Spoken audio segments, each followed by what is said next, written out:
Doctor Zahidur Rahman শনিবার new ইয়র্কে NRB connect day অনুষ্ঠানে বিএনপি মহাসচিব মির্জা ফখরুল ইসলাম আলমগীর সাহেব বলেছেন, প্রফেসর ইউনূস যখন কথা বলছিলেন আমার বারবার মনে হচ্ছিল যে আমি এদেশের স্বাধীনতার ঘোষক শহীদ প্রেসিডেন্ট জিয়াউর রহমানের কণ্ঠ শুনছি।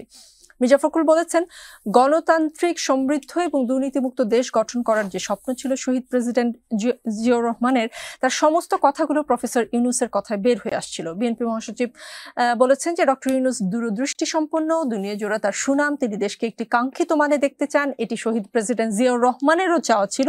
আমি ডক্টর ইউনূসের মাঝে আমাদের দলের প্রতিষ্ঠাতা শহীদ প্রেসিডেন্ট জিয়াউর রহমানের প্রতিচ্ছবি দেখতে পাই। বিএনপির সঙ্গে অন্তর্বর্তী সরকারের এত ভালো সম্পর্কের রহস্য কি? লন্ডন বৈঠক? আমার কাছে মনে হয় না, বরং এটা এভাবে দেখতে পারি, এটা সম্পর্ক তৈরির চেষ্টা হিসাবেও দেখতে পারেন। তবে আমি একটা জিনিস একটু প্রতিবাদ করি, জিয়ার সাথে ডক্টর ইউনূসের একটা বিরাট পার্থক্য আমি দেখি। জিয়া কিন্তু ডুয়ার ছিলেন, উনি শুধু কথা এটা করব ওটা করব এই স্বপ্ন দেখানো ওগুলো করেননি, শুধু উনি ওটা বরং কমই দেখিয়েছেন, রাদার উনি করে দেখিয়েছেন। একটা ফান্ডামেন্টাল ডিফারেন্স কিন্তু এই জায়গায় আছে।